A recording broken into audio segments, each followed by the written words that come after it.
Senyor conseller, quasi un any després de prendre possessió, encara no han vist quin full de ruta té en política agrària. Paraules, moltes, però cap fet.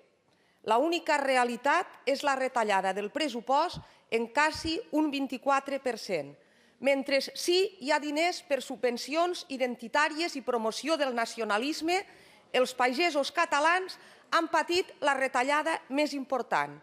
Aquesta és la manera com vostès fan país? En el ple monogràfic d'abril de 2010 es va aprovar millorar la cadena alimentària i no han fet absolutament res. Continua existint una gran diferència entre el preu que rep el productor i el que finalment paga el consumidor. El canal Segarra-Garrigues continua igual malgrat les seues promeses i els agricultors, amb la més absoluta incertesa, encara no saben si podran regar ni tan sols coneixen el preu de l'aigua. Senyor conseller, el balanç és decepcionant, però encara pot rectificar, encara hi és a temps.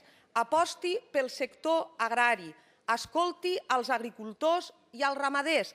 No es limiti a fer la foto com el passat diumenge. La política agrària requereix més rigor i més serietat que una imatge en època preelectoral. Es té que defensar amb polítiques d'Estat i des del Parlament Europeu.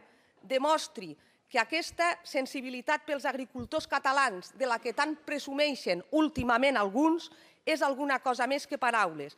Demostri que creu en la PAC apostant de veritat i no en polítiques d'aparador. Gràcies, presidenta.